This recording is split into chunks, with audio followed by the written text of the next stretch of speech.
Hello नमस्कार दोस्तों। बिहार दरोगा 2025 के लिए दोस्तों मोस्ट इंपॉर्टेंट क्वेश्चन खोजे हम दोस्तों, जिसमें कि आप स्क्रीन पर देख रहे होंगे। ठीक है, तो इसको आप जरूर एक बार देख लीजिएगा। वन लाइनर टाइप का क्वेश्चन है, तो आप एक बार जरूर देखिएगा। तो आइए दोस्तों, हम लोग क्वेश्चन की ओर चलते हैं। संविधान सभा की सलाहकार समिति के अध्यक्ष सरदार वल्लभ भाई पटेल थे। झंडा समिति और एक तदर्थ समिति दोनों का अध्यक्ष कौन थे? डॉक्टर राजेंद्र प्रसाद। संघ शक्ति समिति के अध्यक्ष पंडित जवाहरलाल नेहरू और एक संघीय संविधान समिति का अध्यक्ष भी पंडित जवाहरलाल नेहरू थे। प्रांतीय संविधान समिति सरदार वल्लभ भाई पटेल। ठीक है, प्रांतीय संविधान समिति के सरदार वल्लभ भाई पटेल। प्रारूप समिति के अध्यक्ष भीमराव अम्बेडकर। मौलिक अधिकार एवं अल्पसंख्यक संबंधी परामर्श समिति के अध्यक्ष सरदार वल्लभ भाई पटेल। मौलिक अधिकार एवं अल्पसंख्यक संबंधी परामर्श समिति के अध्यक्ष सरदार वल्लभ भाई पटेल। प्रक्रिया नियमन समिति और एक है दोस्तों संचालन समिति, दोनों का अध्यक्ष कौन है? डॉक्टर राजेंद्र प्रसाद। प्रक्रिया नियमन समिति और संचालन समिति के अध्यक्ष राजेंद्र प्रसाद। राज्यों के लिए समिति पंडित जवाहरलाल नेहरू। ठीक है, राज्यों के लिए समिति पंडित जवाहरलाल नेहरू। संविधान सभा के कार्यों से संबंधित समिति का अध्यक्ष जीवी मावलंकर है। अगला हमारा है दोस्तों कि प्रारूप समिति में जो अध्यक्ष और क्या कहता है इसका जो सदस्य थे उनके बारे में क्वेश्चन बड़ा इंपॉर्टेंट है दोस्तों, याद रखिएगा, क्वेश्चन में बहुत बार पूछा गया है। ठीक है, तो प्रारूप समिति में जानते हैं दोस्तों टोटल 7 सदस्य थे, जिसका अध्यक्षता जो है भीमराव अम्बेडकर कर रहे थे और इसका 6 अन्य सदस्य और थे। इसका 6 सदस्य का नाम ध्यान रखिएगा, बहुत बार पूछा गया क्वेश्चन में, एग्जाम में पूछा गया है। जैसे में एन गोपाला स्वामी अयंगर, के एम मुंशी, बी एम मित्रा और बी एम मित्रा के जाने के बाद इनके स्थान पर आया था एन माधव। ठीक है, अलादी कृष्ण स्वामी अय्यर, सैयद मोहम्मद सादुतुल्ला और डीपी खैतान। डीपी खैतान के बाद जो है टीटी कृष्णमाचारी भी आए थे, तो याद रखिएगा। ये तो आप जानते होंगे दोस्तों, कितना हर बार पूछता है क्वेश्चन में एग्जाम में। संयुक्त राज्य अमेरिका के संविधान से क्या क्या लिया गया है? प्रस्तावना का शब्द लिया गया है। स्वतंत्र न्यायपालिका, मौलिक अधिकार, ठीक है, न्यायिक पुनर्वलोकन, राष्ट्रपति पर महाभियोग, जनहित याचिका, न्यायिक पुनर्वलोकन, उपराष्ट्रपति का पद और यथोचित प्रक्रिया। एक बार और बोलते हैं दोस्तों, प्रस्तावना का शब्द मौलिक अधिकार, स्वतंत्र न्यायपालिका, न्यायिक पुनर्वलोकन, सर्वोच्च न्यायालय एवं उच्च न्यायालय संबंधी जो है न्यायाधीश को पद से हटाने की जो प्रक्रिया है अमेरिका से लिया गया है। राष्ट्रपति पर महाभियोग, न्यायिक पुनर्वलोकन, उपराष्ट्रपति का पद, यथोचित विधि प्रक्रिया, ये सभी संयुक्त राज्य अमेरिका के संविधान से लिया गया है। ब्रिटेन के संविधान से विधि का शासन, संसदीय प्रणाली, एकल नागरिकता, द्विसदनीय व्यवस्था, सर्वाधिक मत के आधार पर चुनाव जीत का निर्णय, ठीक है, संसदीय विशेषाधिकार, ये सभी जो है ब्रिटेन के संविधान से लिया गया दोस्तों। ठीक है, दक्षिण अफ्रीका से देख लेते हैं संविधान संशोधन की प्रक्रिया और एक राज्यसभा के सदस्यों का निर्वाचन। ठीक है, राज्यसभा के सदस्यों का निर्वाचन कहे तो दक्षिण अफ्रीका से। अगर राज्यसभा के सदस्यों के नामांकन अगर बोल देगा दोस्तों तो ये आयरलैंड के संविधान से लिया गया। देख जाएंगे राज्यसभा के सदस्यों का नामांकन आयरलैंड से, अगर निर्वाचन बोलेगा तो दक्षिण अफ्रीका से। ठीक है, यहाँ कनाडा से देख लेते हैं सशक्त केंद्र के साथ संघीय व्यवस्था, ये जो कनाडा से लिया गया है। अवशिष्ट शक्तियां जो केंद्र में निहित होना चाहिए, केंद्र द्वारा राज्यों में राज्यपाल की नियुक्ति और संघात्मक विशेषता, ये सभी कनाडा के संविधान से लिया गया है। ऑस्ट्रेलिया के संविधान से देख लेते हैं समवर्ती सूची, व्यापार वाणिज्य और समागम की स्वतंत्रता संबंधी प्रावधान, संसद के दोनों सदनों के संयुक्त बैठक, ये भी ऑस्ट्रेलिया से लिया गया है। और प्रस्तावना की भाषा, ठीक है, प्रस्तावना की भाषा ऑस्ट्रेलिया के संविधान से लिया गया है, याद रखिएगा दोस्तों। आयरलैंड के संविधान की बात कर लेते हैं दोस्तों, तो आयरलैंड के संविधान से क्या लिया गया है? राज्य का नीति निर्देशक तत्व, राज्य का नीति निर्देशक तत्व आयरलैंड से लिया गया है। राष्ट्रपति के निर्वाचन पद्धति आयरलैंड से लिया गया है। ठीक है, और राज्यसभा के सदस्यों का जो है नामांकन, ये भी आयरलैंड के संविधान से लिया गया है, याद रखिए दोस्तों, बड़ा इंपॉर्टेंट है। ठीक है, राष्ट्रपति के निर्वाचन पद्धति और राज्यसभा के सदस्यों का नामांकन आयरलैंड के संविधान से लिया गया है। गणतंत्रात्मक व्यवस्था जो है फ्रांस से लिया गया है। स्वतंत्रता, समानता और बंधुत्व का सिद्धांत, ये भी फ्रांस से लिया गया है। मौलिक कर्तव्य रूस से लिया गया दोस्तों। ठीक है, आपातकाल के समय मूल अधिकारों का स्थगन जर्मनी के संविधान से लिया गया है। विधि द्वारा स्थापित प्रक्रिया जापान के संविधान से लिया गया है। ठीक है, याद रखिएगा दोस्तों। आगे देखते हैं कुछ भाग बहुत पूछता है दोस्तों एग्जाम में, तो भाग याद रखिएगा। ठीक है, जैसे भाग 1 में क्या है? संघ और राज्य क्षेत्र के बारे में वर्णन किया गया है। भाग 2 में नागरिकता का प्रावधान यानी सिटीजनशिप का प्रावधान किया गया है। भाग 3 में मौलिक अधिकार के बारे में बताया गया है। भाग 4 नीति निर्देशक तत्वों के बारे में भाग 4 के क में मौलिक कर्तव्य है दोस्तों, भाग 5 संघ और भाग 6 राज्य के बारे में। ठीक है दोस्तों, भाग 8 में देखते हैं केंद्र शासित प्रदेश के बारे में बताया गया है, यूनियन टेरिटरी। भाग 9 की बात करते हैं दोस्तों, भाग 9 पंचायत, भाग 9 के क नगर पालिका, भाग 9 के ख सहकारी समिति। ये तीनों आप हर हाल में याद रखिएगा। ठीक है, बहुत पूछा है इस सेट में, जितना भी हम सेट प्रैक्टिस करवाए ना उसमें बहुत ज्यादा पूछा गया है। ठीक है, और भाग 10 में देखते हैं दोस्तों, अनुसूचित जाति और जनजाति क्षेत्र के बारे में प्रावधान किया गया है भाग 10 में। भाग 11 में संघ और राज्यों के मध्य संबंध। भाग 12 देखते हैं दोस्तों, वित्त संपत्ति संविदाएं वाद विवाद, ये सभी जो भाग 12 में है। और भाग 13 में देखते हैं भारत के राज्य क्षेत्र के भीतर व्यापार वाणिज्य और समागम के बारे में बताया गया है। भाग 14 में संघ और राज्यों के अधीन सेवाएं। भाग 15 भाग 14 का एक दोस्तों, भाग 14 का एक अधिकरण के बारे में। भाग 15 निर्वाचन। भाग 16 में आते हैं दोस्तों, तो कुछ वर्गों के संबंध में विशेष उपबंध किया गया है। ठीक है, भाग 16 में। भाग 17 में राजभाषा का प्रावधान। भाग 18 में आपात उपबंध का प्रावधान। भाग 19 में प्रकीर्णन या फिर मिसलेनियस। भाग 20 में संविधान संशोधन। भाग 21 की बात करते हैं तो अस्थायी संक्रमणकालीन विशेष उपबंध के बारे में बताया गया है। तो याद रखिएगा दोस्तों इस तरह से। और ये दोस्तों बड़ा ही इंपॉर्टेंट है दोस्तों, एग्जाम में बहुत बार पूछ चुका, एक बार नहीं, हर एक एग्जाम एसएससी हो चाहे मतलब रेलवे हो चाहे बिहार दरोगा हो चाहे बीएसएससी, बहुत में ये पूछा गया, क्रम याद रखिएगा। ठीक है, 1 नंबर में राष्ट्रपति, दूसरा नंबर में हो जाएगा दोस्तों उपराष्ट्रपति, 3 नंबर में प्रधानमंत्री, 4 में हो जाएगा अपने अपने राज्यों के राज्यपाल, फिर उसके बाद 5 में आएगा पूर्व राष्ट्रपति, 5 के क में दिया दोस्तों उप प्रधानमंत्री। इसको अपने तरीका से याद कीजिए दोस्तों, कम से कम इसको 5-6 बार रिवीजन कीजिएगा ना तब याद होगा, फिर भी कम से कम एक बार देख लीजिएगा तो आप लोग को बहुत ही आसानी पड़ेगा। भारत के मुख्य न्यायाधीश और लोकसभा अध्यक्ष। 7 में दिया दोस्तों संघ और कैबिनेट मंत्री, अपने अपने राज्यों के राज्यपाल, अपने अपने राज्यों के मुख्यमंत्री और नीति आयोग के उपाध्यक्ष, पूर्व प्रधानमंत्री, राज्यसभा और लोकसभा के विपक्ष नेता। इतना जो है 7 में है। ठीक है, और 7 के क में देखते हैं भारत रत्न से सम्मानित व्यक्ति। 8 में क्या है दोस्तों, अपने अपने राज्यों के बाहर के राज्यपाल। 9 में उच्चतम न्यायालय के न्यायाधीश। 9 के क में संघ लोक सेवा आयोग के अध्यक्ष और मुख्य चुनाव आयुक्त, भारत के नियंत्रक महालेखा परीक्षक। और 10 में क्या दिया दोस्तों, राज्यसभा के सभापति। याद रखिएगा दोस्तों, बड़ा ही इंपॉर्टेंट है, इसको हर हाल में याद रखिएगा आप। कुछ पंचायत संबंधित समिति लाए हैं दोस्तों, जैसे बलवंत राय मेहता समिति 1957 में आया था, अशोक मेहता समिति 1977 में आया था, जीबी किया राव समिति 1985 में, एलएम सिंघवी समिति 1986 में, संथानम समिति 1962 में, सादिक अली समिति 1964 में आया था। ठीक है, पंचायती राज को संवैधानिक स्थिति प्रदान करने की संस्तुति किस समिति के द्वारा की गई थी? तो संवैधानिक स्थिति प्रदान करने की संस्तुति एलएम सिंघवी समिति 1986 में। ठीक है, 1986 में। किन राज्यों में पंचायत समिति और जिला परिषद को भी कर आरोपण की शक्ति दिया गया है? तो गुजरात, महाराष्ट्र और राजस्थान में। इसका पीडीएफ दे देंगे दोस्तों, आप लोग जो है देख लीजिएगा। और ये क्वेश्चन दोस्तों आप तो देखेंगे दोस्तों, बहुत बार पूछा गया है। 9 डिग्री चैनल लक्षद्वीप और मिनिकॉय के बीच है। 8 डिग्री चैनल मालदीव और मिनिकॉय के बीच है। ग्रेट और महान चैनल सुमात्रा और निकोबार के बीच है। सुमात्रा और निकोबार के बीच है। पाक स्टेट जो कि भारत और श्रीलंका के मध्य है। माहिम क्रीक जो है एक पतली सी निवेशिका है मुंबई में। ठीक है, माहिम क्रीक। कच्छ की खाड़ी पश्चिमी गुजरात में स्थित है। खंभात की खाड़ी पूर्वी गुजरात, नर्मदा और ताप्ती का मुहाना पर स्थित है।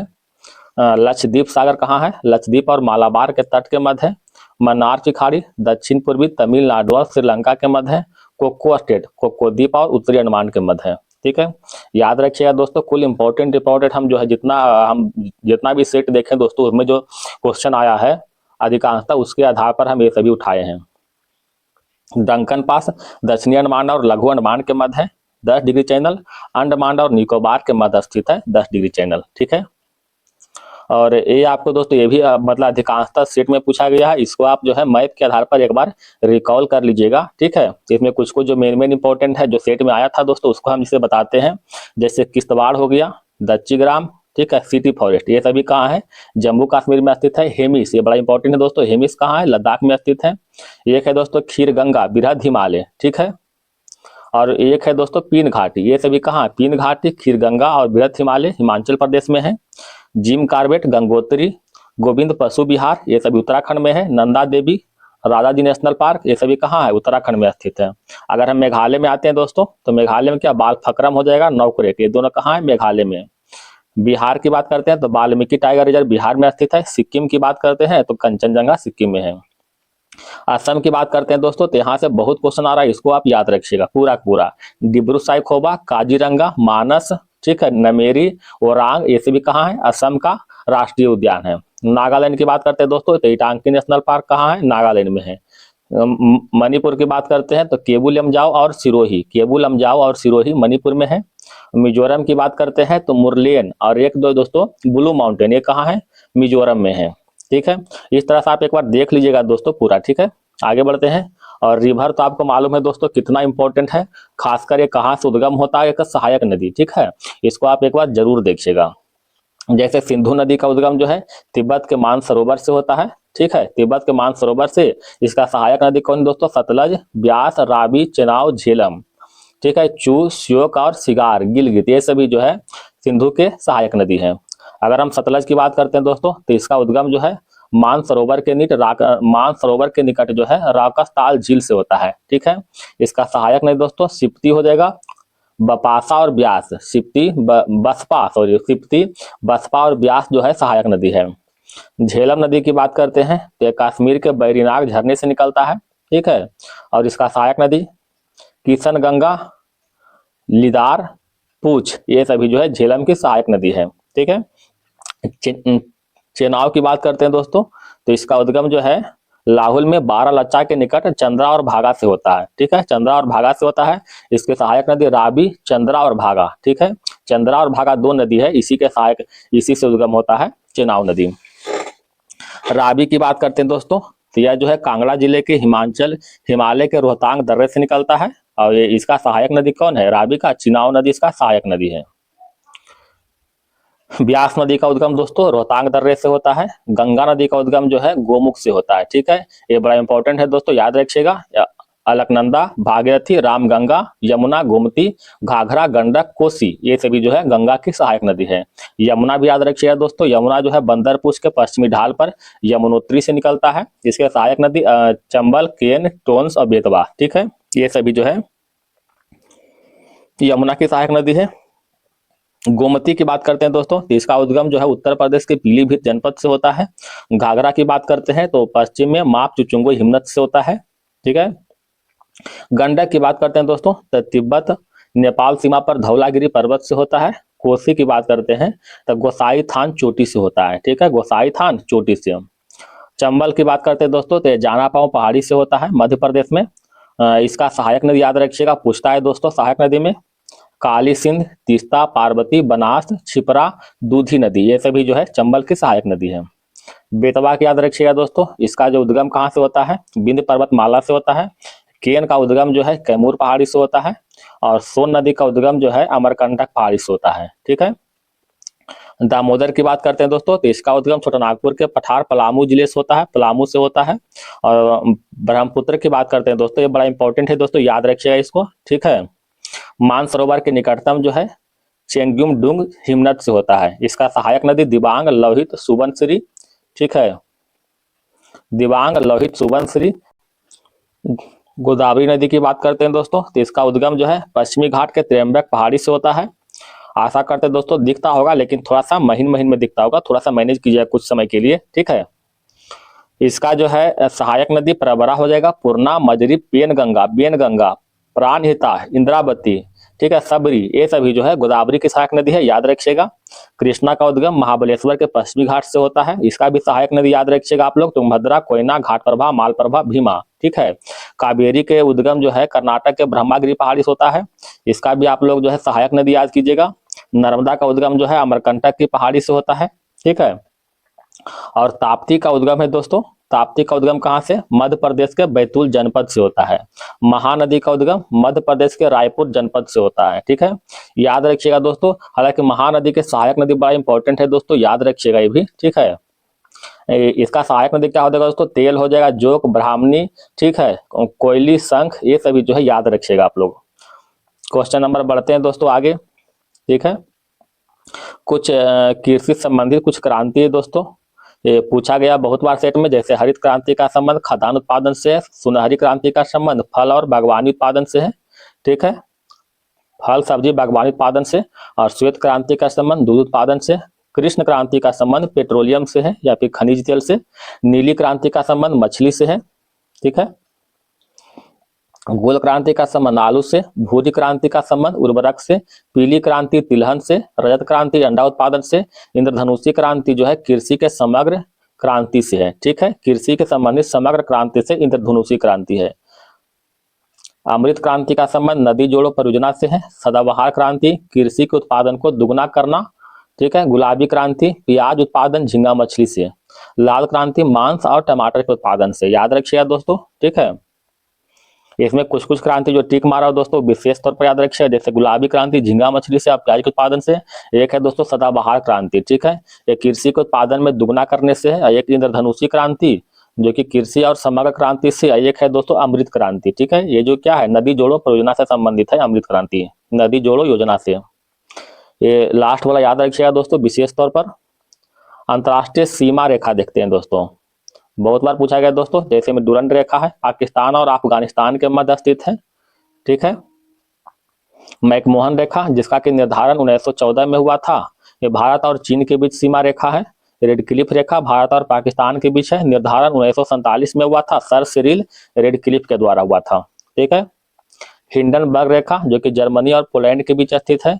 मेनर हिंद रेखा रूस और फिनलैंड के मध्य है। मैगीनॉट रेखा जर्मनी और फ्रांस के मध्य। 17वीं समानांतर रेखा उत्तरी वियतनाम और दक्षिणी वियतनाम के मध्य स्थित है, ठीक है। 17वीं समानांतर उत्तरी वियतनाम और दक्षिणी वियतनाम। 24वीं समानांतर जो है भारत और पाकिस्तान के मध्य है। 38वीं समानांतर जो है उत्तर और दक्षिण कोरिया के मध्य सीमा रेखा है। 141वीं डिग्री दिया दोस्तों पश्चिमी देशांतर रेखा, ठीक है, अलास्का और कनाडा के मध्य है 141वीं डिग्री। 49वीं समानांतर रेखा यूएसए और कनाडा के मध्य है। ओडरनिस रेखा जो है जर्मनी और पोलैंड के मध्य है। सिगफ्राइड रेखा ये फ्रांस और जर्मनी के मध्य स्थित है। याद रखिए दोस्तों मैं टोटल जो दिए सब चुन चुन के दिए हम, ठीक है। क्वेश्चन हर हाल में लड़ेगा। कुछ गर्म कुछ महासागरीय धाराएं हैं दोस्तों, ये भी आप लोग को याद रखिएगा, ठीक है। जो जो आप लोग को दिक्कत लगता है दोस्तों इसमें आप इसको स्क्रीनशॉट करके जो है उसको याद कीजिएगा, ठीक है। प्रशांत महासागर कुछ धाराएं हैं दोस्तों, जैसे क्यूरोसिबो धारा है, ठीक है, उत्तरी उत्तरी उत्तरी प्रवाह, अलास्का धारा, सुसीमा धारा, ठीक है, ये सभी जो है प्रशांत महासागर के धाराएं हैं। अटलांटिक महासागर से सबसे अधिक पूछता है दोस्तों, ठीक है। जैसे जैसे में फ्लोरिडा धारा हो गया, गल्फ स्ट्रीम या फिर खाड़ी की धारा, नार्वे धारा, ठीक है, एल नीनो धारा, ये सभी जो है अटलांटिक महासागर के धारा है दोस्तों, सब गर्म जल धारा है, ठीक है। ऊपर लिखा हुआ है ना गर्म जल धारा। और हिंद महासागर की बात करते हैं तो इसके अंतर्गत मोजाम्बिक धारा, अंगुलहास ये पूछा गया बहुत बार दोस्तों, और मेडागास्कर धारा, ये सभी हिंद महासागर की धारा है। अच्छा प्रशांत महासागर की ठंडी, ठंडी में बहुत पूछता है दोस्तों, ठीक है। जैसे प्रशांत महासागर के ठंडी जल धारा में हो जाएगा दोस्तों क्यूराइल हो जाएगा, ठीक है, क्यूराइल, कैलिफोर्निया, हम्बोल्ट, ठीक है, ये सभी जो है प्रशांत महासागर के ठंडी जलधारा है। अटलांटिक में आते हैं तो लेब्राडोर जलधारा हो जाएगा, ग्रीनलैंड धारा, इरमिंगर धारा, केनारी धारा, फाकलैंड धारा, ये सभी अटलांटिक महासागर के धारा है, ठीक है। हिंद महासागर की बात करते हैं दोस्तों तो इसके अंतर्गत सोमाली धारा आ जाएगा और एक अंटार्कटिक प्रवाह, ये सब जो है हिंद महासागर की धारा है जो पूछता है बराबर। एक क्वेश्चन और है दोस्तों, बरमुंडा ट्रायंगल जो है कहाँ स्थित है? उत्तर पश्चिम अटलांटिक महासागर में स्थित है, ठीक है, बरमुंडा ट्रायंगल। कुछ नहर है दोस्तों किसको कहाँ से जोड़ती है, बहुत बार पूछा जाता है क्वेश्चन में, याद रखिएगा। जैसे में स्वेज नहर जो है लाल सागर को भूमध्य सागर से जोड़ता है। पनामा नहर कैरेबियन सागर को प्रशांत महासागर से जोड़ता है। बोलगा डाउन नहर जो है रोस्टोव और स्टालिनग्राद को जोड़ता है, ठीक है। कील नहर उत्तरी सागर को बाल्टिक सागर से जोड़ता है। उत्तरी सागर नहर जो है उत्तरी सागर और एम्स्टर्डम को जोड़ता है। ईरी नहर हडसन नदी और ईरी झील को जोड़ता है। सू नहर की बात करते हैं सुपीरियर झील और हुरन झील को जोड़ता है। केपी नहर आंध्र प्रदेश में है, तमिलनाडु को जोड़ता है। केपी नहर आंध्र प्रदेश और तमिलनाडु को जोड़ता है। गोटा नहर स्टॉकहोम और गुटेनबर्ग को जोड़ता है। मैनचेस्टर नहर जो है मैनचेस्टर और लिवरपूल को जोड़ता है। बाइलैंड नहर जो है एरिया और ओंटारियो को जोड़ता है, याद रखिएगा दोस्तों, ठीक है। एक है पनामा नहर दोस्तों अटलांटिक महासागर को प्रशांत महासागर से जोड़ती है, याद रखिएगा। कुछ स्थानीय पवन है दोस्तों, ये भी बहुत बार पूछा गया था सेट में, ठीक है। तो जो अधिकांशतः बार पूछा गया था उसको हम उस तरह से उठा लिए हैं, ठीक है। चिनूक रॉकी पर्वत का है, ठीक है। चिनूक जो हवा चलता है, पवन चलता है रॉकी पर्वत पर अधिकांशतः। एक फॉन है दोस्तों अल्पस पर्वत और स्विट्जरलैंड में। सिराको, सिराको जो है मिस्र में, लीबिया में, ट्यूनिसिया में, स्पेन में, ये सभी में चलता है सिराको। ब्लैक रोलर की बात करते हैं तो उत्तरी अमेरिका के विशाल मैदानों में चलता है। सिमुक, सिमुक एक है दोस्तों अरब के रेगिस्तान में चलता है। हरबट्टन कहाँ चलता है? सहारा रेगिस्तान में। ब्रिक फिल्टर ऑस्ट्रेलिया के विक्टोरिया प्रांत में स्थित है। और नार्वेस्टर जो है उत्तरी न्यूजीलैंड में स्थित है। लू उत्तर भारत में स्थित है। मिस्ट्रल स्पेन और फ्रांस में। टेम्पोरल जो है मध्य अमेरिका में। बोरा इटली और यूगोस्लाविया में। बिलजर्ड जो है साइबेरियाई क्षेत्र कनाडा यूएसए में, ठीक है। तो इस तरह से आप लोग याद रखिएगा दोस्तों, देख लीजिएगा, ठीक है, पूरी तरह से। कुछ समोच्च रेखा है दोस्तों, इसको भी आप लोग देख लीजिएगा, इससे बहुत सा क्वेश्चन निकलता है, पूछता है बहुत ज्यादा, ठीक है। जैसे समोच्च रेखा क्या कहता है? आइसोहाइप्स, ठीक है। आइसोहाइप्स मतलब समान ऊंचाई वाले बिंदु को मिलाने वाली रेखा को आइसोहाइप्स कहते हैं। आइसोबाथ, आइसोबाथ मतलब समान गहराई के समुद्र जल को मिलाने वाली रेखा को आइसोबाथ कहते हैं, ठीक है। आइसोदाब समान वायुदाब के दो स्थानों को मिलाने वाली रेखा को समान वायुदाब, ठीक है। आइसोथर्म कहते हैं दोस्तों, ठीक है, समान ताप रेखा को। और इस तरह से आप लोग देखिएगा दोस्तों, याद रखिएगा, ठीक है। जैसे में आइसोहेल हो गया, समान सूर्यताप अवधि को मिलाने वाली रेखा। आइसोहेलाइन पूछा है बहुत बार दोस्तों, समान लवणीय बिंदु को मिलाने वाली रेखा को आइसोहेलाइन, ठीक है। समवर्षक यानी आइसोहाइट समान वर्षा वाले स्थानों को जोड़ने वाली रेखा, ठीक है, समवर्षक कहते हैं। आइसोनीफ रेखा समान हिम स्थानों को जोड़ने वाली रेखा आइसोनीफ रेखा है, ठीक है। आइसोताप यानी समताप रेखा यानी आइसोथर्म समान ताप ऊंचाई को मिलाने वाली रेखा। आइसोक्लाइन की बात करते हैं दोस्तों, समान चुंबकीय जो है नीति रेखा को, समान चुंबकीय नीति की रेखा को आइसोक्लाइन कहते हैं। तो इस तरह से याद रखिएगा दोस्तों आप लोग, ठीक है। जो जो इंपॉर्टेंट है खासकर उसको आप लोग देख लीजिएगा। अच्छा, साइंस में आते हैं दोस्तों। निर्वात में प्रकाश की चाल 3 × 10⁸ मीटर पर सेकंड। कांच में प्रकाश की चाल 2 × 10⁸ मीटर पर सेकंड। जल में प्रकाश की चाल 2.25 × 10⁸ मीटर पर सेकंड। रॉक साल्ट में 1.96 × 10⁸ मीटर पर सेकंड। तारपीन का तेल 2.04 × 10⁸ मीटर पर सेकंड। नाइलोन हो गया 1.96 × 10⁸ मीटर पर सेकंड। ये सब याद रखिएगा दोस्तों। और ये भी जो है बहुत बार पूछा गया है दोस्तों, इसको भी आप लोग ध्यान रखिएगा, ठीक है। जैसे सिट्रिक एसिड जो है किसमें होता है? नींबू, संतरा और टमाटर में। ये सिट्रिक एसिड जो है सिरका में पाया जाता है, ठीक है। इसका उपयोग जो है खाद्य पदार्थों के परिरक्षण में होता है। फॉर्मिक एसिड का प्रयोग मधुमक्खी और चींटी के डंक में होता है। फॉर्मिक अम्ल, इसका सूत्र भी पूछता है दोस्तों, HCOOH। लैक्टिक एसिड, ठीक है, यह खट्टा दूध और दही में पाया जाता है।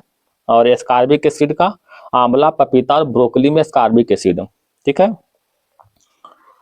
आदमी जो है एक साइट्रिक एसिड हुआ दोस्तों, एक एसिटिक एसिड है, दोनों में कंफ्यूज करता है, साइट्रिक, एसिटिक और एक एस्कार्बिक में। तो ये दोनों को गहन अध्ययन कर लीजिएगा कि साइट्रिक एसिड जो होता है नींबू, संतरा और टमाटर में, एसिटिक एसिड जो है सिरका में, और एस्कार्बिक एसिड जो है आंवला, पपीता और ब्रोकली में, जिसे विटामिन सी भी कहते हैं। टार्टेरिक एसिड दोस्तों कच्चा आम, अंगूर, ठीक है, केला, अनानास, ये सभी में टार्टेरिक एसिड। ऑक्जेलिक एसिड की बात करते हैं, पालक और टमाटर में ऑक्जेलिक एसिड, ठीक है। नाइट्रिक एसिड फिटकिरी और सोरा में नाइट्रिक एसिड। और बोरिक एसिड की बात करते हैं तो बोरेक्स और ओरसाइड शराब में। क्वेश्चन नंबर बढ़ते हैं दोस्तों आगे। समुद्री जल का पीएच मान 8.4 होता है। रक्त का पीएच मान 7.4। लार का 6.5 से 7.5। दूध का 6.4। मूत्र का 6 और शराब का 2.8। सिरका का 2.4। नींबू का 2.2। ऐसे पीएच मान भी ध्यान रखिएगा आप लोग। ये आयस के दोस्तों आप लोग देख लीजिए, खासकर जो जो अंडरलाइन किया हुआ उस पर विशेष ध्यान दीजिएगा, ठीक है। ये क्वेश्चन में बहुत बार पूछा गया है। जैसे सोडियम का आयस कौन सा है? चिली साल्ट पीटर हो जाएगा, ठीक है, बोरेक्स हो जाएगा, ये सभी सोडियम का आयस्क है। एल्युमिनियम का देखते हैं दोस्तों, तो कौन कौन हो जाएगा? बॉक्साइड हो जाएगा, फेल्सपार हो जाएगा, कोरंडम हो जाएगा, क्रायोलाइट हो जाएगा, ठीक है। बॉक्साइड, फेल्सपार, कोरंडम और क्रायोलाइट, ये सभी एल्युमिनियम का आयस्क है। पोटेशियम की बात करते हैं दोस्तों, तो पोटेशियम नाइट्रेट जिसे साल्ट बीटर कहते हैं, कार्नेलाइट, कार्नेलाइट। और एक है दोस्तों पोटेशियम कार्बोनेट, ये सभी पोटेशियम का अयस्क है। कैल्शियम की बात करते हैं तो डोलोमाइट हो जाएगा, कैल्साइट, ठीक है, फ्लोरोस्पर और एबेस्टस, ये सभी कैल्शियम का अयस्क है। मैग्नीशियम की बात करते हैं तो डोलोमाइट हो जाएगा, मैग्नीशियम का अयस्क है। ठीक है, डोलोमाइट। और एक कार्नेलाइट, आप देख रहे हैं दोस्तों, एक कार्नेलाइट मैग्नीशियम में भी है, कार्नेलाइट यहाँ पर जो है पोटेशियम में भी है। अतः कार्नेलाइट पोटेशियम और मैग्नीशियम दोनों में है, ठीक है। एप्सम साल्ट, ठीक है, तो मैग्नीशियम का एस हो जाएगा, dolomite, carnallite, Epsom salt. Copper की बात करते हैं दोस्तों, तो कौन कौन सा हो जाएगा, चैल्कोपाइराइट हो जाएगा, ठीक है, कॉपर पाइराइट, क्यूपराइट, मैलेकाइट, एजुराइट, ये सभी कॉपर का यस्क है। जिंक की बात करते हैं, जिंकाइट, जिंक ब्लेड, एक है कैलामाइन और बीलेमाइट, ये सभी जिंक का यस्क है, ठीक है, जिंकाइट, जिंक ब्लेड, कैलामाइन और बीलेमाइट जिंक का यस्क है। अगर लेड की बात करते हैं दोस्तों, तो गैलियना और सीरूसाइट दोनों लेड का यस्क है। टीन की बात करते हैं दोस्तों, तो कैसेटेराइट टीन का यस्क है। और इधर कैडमियम की बात करते हैं, तो ग्रीनोसाइट निकेल, मिलराइट निकेल, मैग्नीज के अंदर मैग्नीज का यस्क देखते हैं तो फ्लोरोसाइट, मैग्नेसाइट, ठीक है। और आयरन तो बहुत बार पूछा गया है दोस्तों, तो आयरन के हेमेटाइट हो जाएगा, लिमोनाइट, मैग्नेटाइट, सीडेराइट और पायराइट, ये सभी आयरन का यस्क है। मरकरी का हो जाएगा सीनेबार, और सिल्वर का हो जाएगा रूबी सिल्वर। गोल्ड का हो जाएगा दोस्तों कैल्वेराइट, सिल्वेनाइट, ठीक है, कैल्वेराइट और सिल्वेनाइट गोल्ड का यस्क है। यूरेनियम का देखिए दोस्तों, कार्नेटाइट यूरेनियम का है, कार्नेटाइट और एक पिंच ब्लेड दोनों यूरेनियम का है। थोरियम का देखते हैं तो मोनोजाइट जो है थोरियम का यस्क है। कुछ मिश्र धातु देख लीजिएगा दोस्तों, जैसे कांसा के मिश्र धातु तांबा और टीन है, पीतल का तांबा और जिंक है, ठीक है। इसका तो फार्मूला भी दोस्तों, ठीक है, पिताजी, पिताजी, तो पीस हो गया पीतल, एक है त से तांबा, ज से जस्ता, ठीक है, तो तांबा और जस्ता हो जाएगा। गन मेटल में तांबा, टीन, जिंक हो जाएगा। टाका में क्या होगा दोस्तों, टीन और लेड हो जाएगा, ठीक है, टाका में टीन और लेड। बेल मेटल में दोस्तों तांबा और टीन हो जाएगा, ठीक है, बेल मेटल का मिश्र धातु तांबा और टीन। रोल्ड गोल्ड का देखिएगा, तांबा और एल्युमिनियम। डच मेटल का तांबा और जस्ता। धब्बा रहित इस्पात का क्रोमियम और निकेल है, ठीक है। क्रोम स्टील का देखते हैं दोस्तों, क्रोमियम, आयरन, कार्बन और मैग्नीज क्रोम स्टील में। इस तरह से याद रखिएगा दोस्तों, जैसे जर्मन सिल्वर का देख लेते हैं, कॉपर, जिंक और निकेल जर्मन सिल्वर का हो गया, ठीक है। जो मेन है दोस्तों, उसको खासकर आप लोग देख लीजिएगा। एक है क्रोमियम का, नाइक्रोम का देखते हैं दोस्तों, तो निकेल, क्रोमियम और आयरन ये सभी नाइक्रोम का यस्क है। इसको भी देखिएगा दोस्तों, तत्वों से संबंधित कुछ तत्व है, जैसे प्राकृतिक में कुल ज्ञात तत्व कितना है, 118 है दोस्तों। आप इसको पीरियोडिक टेबल से चेक कर सकते हैं। प्रकृति से प्राप्त तत्व जो है 94 है, ठीक है। इसमें धातु की संख्या 91, अधातु 20 गो है, उपधातु कितना है, 7 गो है, ठीक है। धातु 91, अधातु 20 और उपधातु 7 हो जाएगा। भूप्रकृति में सबसे अधिक मात्रा में पाए जाने वाला तत्व में ऑक्सीजन। अगर सबसे अधिक धातु बोले तो कौन सा हो जाएगा दोस्तों, एल्युमिनियम सबसे अधिक मात्रा में।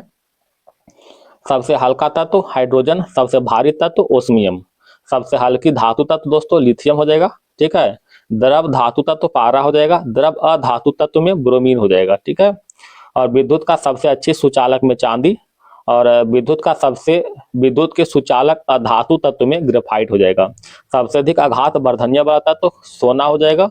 और सबसे अधिक जो है सबसे अधिक क्रियाशील अधातु तत्व फ्लोरीन। सबसे अधिक क्रियाशील धातु तत्व में हो जाएगा सीजियम। सर्वाधिक आयनन विभव वाला तत्व हो जाएगा दोस्तों हीलियम, ठीक है। न्यूनतम आयन विभव वाला सीजियम। सर्वाधिक इलेक्ट्रॉनिक प्राप्ति वाला तत्व क्लोरीन। सर्वाधिक विद्युत ऋणात्मक वाला तत्व फ्लोरीन। सबसे प्रबल ऑक्सीकारक फ्लोरीन हो जाएगा। और मिट्टी के तेल में रखा जाने वाला तत्व सोडियम, ठीक है। हड्डी और दांतों का निर्माण करने वाला तत्व कैल्शियम, ठीक है। देखिएगा दोस्तों, जैसे C14 के द्वारा जो है कार्बन की आयु ज्ञात करते हैं दोस्तों, यानी जीवाश्मों की आयु को निर्धारण करने में कार्बन 14 का प्रयोग करते हैं, ठीक है। पृथ्वी और चट्टान की आयु ज्ञात करने में यूरेनियम का प्रयोग करते हैं, यानी यूरेनियम लेड विधि का, ठीक है। चट्टान और खनिज की आयु ज्ञात करने में रुबिडियम स्ट्रांसियन आयु गणना का प्रयोग करते हैं, ठीक है। अच्छा, आर्सेनिक 74 का प्रयोग ट्यूमर की जांच में होता है। आयोडीन 131 का प्रयोग थायराइड ग्रंथि की सक्रियता को जांच में। फ्लोरीन 59 का प्रयोग टीबी की जांच में होता है। इस तरह से आप लोग देखिएगा दोस्तों, जो जो इंपॉर्टेंट है खासकर उसको आप लोग देख लीजिएगा, ठीक है। कोबाल्ट 60 देख लीजिएगा दोस्तों, कैंसर के उपचार में या ट्यूमर को नष्ट करने में, ठीक है। एक है दोस्तों फास्फोरस 32 भी देखिएगा, अस्थिर रोग के उपचार में, ठीक है। कार्बन 14 देख लीजिएगा, पौधे में उर्वरक की जांच प्रभाव की जांच करने में, ठीक है। कुछ खोजकर्ता और खोज भी देख लीजिएगा दोस्तों आप लोग, क्योंकि एग्जाम का समय बहुत ही कम बचा हुआ है। ये सभी जितना भी हम उठाए हैं दोस्तों सभी एनसीईआरटी से, ठीक है, कोई इधर उधर से है नहीं, कहीं कोई गलत मिलेगा नहीं इसमें।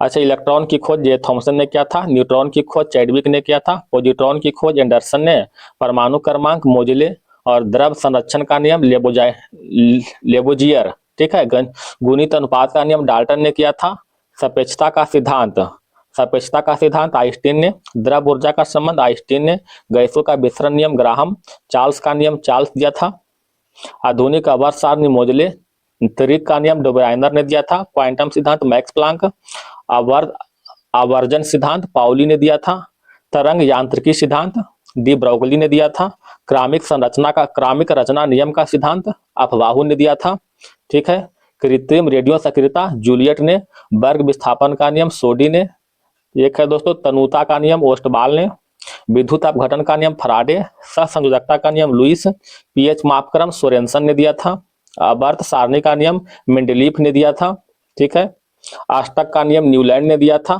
परमाणु सिद्धांत जॉन डाल्टन ने, बोर का सिद्धांत निल्स बोर ने दिया था, अधिकतम बहुलता का सिद्धांत हुंड्स ने दिया था, अनिश्चितता का नियम हाइजेनबर्ग ने दिया था, कोलरीन का नियम सीले ने दिया था, सॉरी कोलरीन का खोज सीले ने किया था,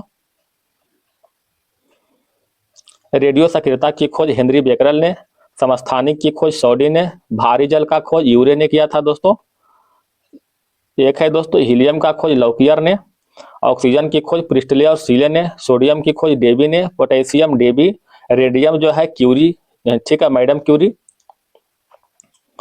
थोरियम का खोज बर्जीलियस ने, यूरेनियम की खोज कैलो प्राउथ ने किया था यूरेनियम का खोज, प्रोटॉन की खोज रदरफोर्ड ने, नाभिक का खोज रदरफोर्ड, मेसॉन की खोज युकावा, अस्थिर अनुपात का नियम प्राउट, व्युत्क्रम अनुपात का नियम रिचर, प्रकाश विद्युत प्रभाव हेनरी हर्ट्ज, वैद्युत संयोजकता कौंसेल, उत्प्रेरक बर्जिलियस, एक है दोस्तों हाइड्रोजन की खोज कैवेंडिश ने दिया था, नाइट्रोजन की खोज डेनियल रदरफोर्ड ने किया था, नाइट्रोजन की खोज रदरफोर्ड ने, आर्गन की खोज रैकजिया और सैले ने किया था, मैग्नीशियम की खोज डेबी ने किया था, कैल्शियम का डेबी ने, यानी मैग्नीशियम कैल्शियम दोनों का डेबी ने किया था, एवोगाड्रो की परिकल्पना एवोगाड्रो ने दिया था, बॉयल का नियम रॉबर्ट बॉयल ने दिया था, आंशिक दाब का नियम डाल्टन ने, परासरण दाब का नियम बर्कले ने, पोलिनियम का खोज मैडम क्यूरी ने दिया था। ये सब याद रखिएगा दोस्तों। अच्छा, कुछ विटामिन है दोस्तों, बड़ा इंपॉर्टेंट है, याद रखिएगा, ठीक है। जैसे में विटामिन ए का रासायनिक नाम रेटिनॉल है, ठीक है, विटामिन ए का रेटिनॉल होता है दोस्तों, विटामिन डी का कैल्सीफेरॉल, विटामिन ई का दोस्तों टोकोफेरॉल होता है। अब कौन कौन सा स्रोत से कहाँ मिलता है ये भी ध्यान रखिएगा आप लोग। विटामिन के का रासायनिक नाम फिलेकिविनोन है, ठीक है। और इधर आइएगा दोस्तों, विटामिन बी1 को थायमिन कहते हैं, बी2 का राइबोफ्लोविन, बी3 को निकोटिनिक अम्ल, बी5 का पेंथोनिक अम्ल, ठीक है, बी6 का पायरियाडॉक्सिन, बी7 का बायोटिन, बी9 का फॉलिक एसिड, और बी12 को हो जाएगा दोस्तों साइनोकोबलामिन, विटामिन सी का एस्कॉर्बिक अम्ल, विटामिन के है दोस्तों एक फिलोक्विनोन, याद रखिएगा ये सब। कुछ उत्सर्जन प्राणी से मतलब कहाँ कहाँ से उत्सर्जी होता है ये भी बहुत बार पूछा गया है। जैसे मनुष्य में उत्सर्जी अंग क्या है, वृक्क है, अमीबा में उत्सर्जी अंग त्वचा और रिक्तिका है, केचुआ में उत्सर्जिकाएं हैं, झींगा मछली में हरित ग्रंथियां, फीता कृमि में कौन है दोस्तों फलियम कोशिकाएं, ऑर्थोपोडा में है मैग पिगी नालिकाएं, ठीक है। और सिलिंड्रेटा में उत्सर्जी अंग क्या है, त्वचा और मुख है दोस्तों, ठीक है, याद रखिएगा। मनुष्य में वृक्क हो गया, अमीबा में क्या है दोस्तों त्वचा, केचुआ में उत्सर्जिकाएं, झींगा मछली में हरित ग्रंथियां, फीता कृमि में फ्लेम कोशिकाएं, ऑर्थोपोडा में मैग पीली नालिकाएं। ये सब याद रखिएगा दोस्तों, बहुत बार पूछा गया था क्वेश्चन, बड़ा ही इंपॉर्टेंट है। अच्छा, ये रक्त दोस्तों आप जानते हैं दोस्तों, यदि माता का रक्त ओ हो, इधर माता का रक्त है फादर का हो जाएगा, इधर हो जाएगा मदर का रक्त, ठीक है। ये जो आपको मतलब ब्लड ग्रुप है, यदि फादर का रक्त ओ हो जाएगा, मदर का ओ हो जाएगा, तो संभावित रक्त क्या हो जाएगा, संभावित में हो जाएगा ओ, ठीक है। अगर पिता का हो जाएगा ओ, माता का ए, तो क्या हो जाएगा ओ ए बन जाएगा, ठीक है, सेम टू सेम बन गया। ओ और बी रहेगा तो ओ भी बन जाएगा, ओ रहेगा और माता का रक्त ए चाहे बी रहेगा, ठीक है, तो ए या फिर बी बनेगा, ठीक है। माता का रक्त और पिता का रक्त दोनों का ए रहेगा, माता का रक्त और पिता का रक्त दोनों का ए रहेगा, तो क्या बन जाएगा ए या फिर ओ बनेगा। इस तरह से आप लोग जो खुद बढ़िया से याद कीजिएगा दोस्तों, ठीक है, स्क्रीनशॉट ले सकते हैं इसको। आरबीसी के जीवन काल कितना होता है, 120 दिन तक होता है, ठीक है। अच्छा, उच्च रक्तदाब संबंधी समस्याएं जो होता है, उच्च रक्तदाब संबंधी समस्याएं उसको हाइपरटेंशन कहते हैं, और निम्न रक्तदाब संबंधी जो समस्याएं होती है उसे हाइपोटेंशन कहते हैं। ठीक है, उच्च रक्तदाब हुआ तो हाइपरटेंशन, हाइपर हो गया, और निम्न रक्तदाब मतलब हाइपोटेंशन हो गया। हीमोफीलिया मतलब आघात से रक्तस्राव, और एक है दोस्तों अरक्तता, जिसमें क्या होता है हीमोग्लोबिन की कमी होता है अरक्तता में। जीवाणु जनित रोग है दोस्तों, इसको याद रखिएगा। एक है दोस्तों हैजा, किससे होता है विब्रियो कोलेरी नामक जीवाणु से होता है। डिप्थीरिया जो होता है डिप्थेरियाई नामक जीवाणु से होता है। एक है दोस्तों क्षय रोग, ये किससे होता है माइक्रोबैक्टीरियम ट्यूबरकुलोसिस से होता है क्षय रोग। कोढ़ किससे होता है दोस्तों माइक्रोबैक्टीरियम लेप्रोसिस होता है। टिटनस की बात करते हैं कोलास्ट्रिडियम टिटैनी नामक जीवाणु से होता है। टाइफाइड की बात करते हैं दोस्तों तो साल्मोनेला टाइफोसा नामक जीवाणु से होता है। अगर फ्लैग की बात करते हैं तो पास्टुरेला पेस्टिस से होता है। खांसी की बात करते हैं तो बोर्टीडेला पार्टूसिस से होता है। और निमोनिया किससे होता है तो डेप्लोकोकल न्यूमोनी से होता है। ठीक है, तो ये सभी आप लोग याद रखिएगा दोस्तों। ठीक है, बहुत बार पूछा गया है क्वेश्चन में। एक है दोस्तों छोटी माता, किससे होता है बैरिसेला नामक वायरस से होता है। ठीक है, ये वायरस होने वाला रोग है, तो छोटी माता को बैरिसेला नामक वायरस से होता है। खासरा किससे होता है दोस्तों मोरबीली वायरस से खासरा होता है। पोलियो वायरस से होता है। रेबीज वायरस से होता है दोस्तों, जो कुत्ता और बिल्ली काटने से होता है रेबीज। और चेचक होता है दोस्तों बेरियोला वायरस से चेचक। एक हार्पीस है, हार्पीस किससे होता है हार्पीज वायरस से। एड्स HIV वायरस से होता है। ठीक है, हेपेटाइटिस की बात करते हैं तो हेपेटाइटिस वायरस से। इन्फ्लुएंजा किससे होता है मिक्सो वायरस से। ठीक है, गलसुआ किससे होता है दोस्तों तो गलसुआ जो है मम्स वायरस से होता है। जेनाइटिल हार्पीज सिमलैक्स बेजिलिक्स वायरस से होता है। डेंगू होता है डेंगू वायरस से। और कोविड-19 कोरोना वायरस से। ठीक है, याद रखिएगा दोस्तों।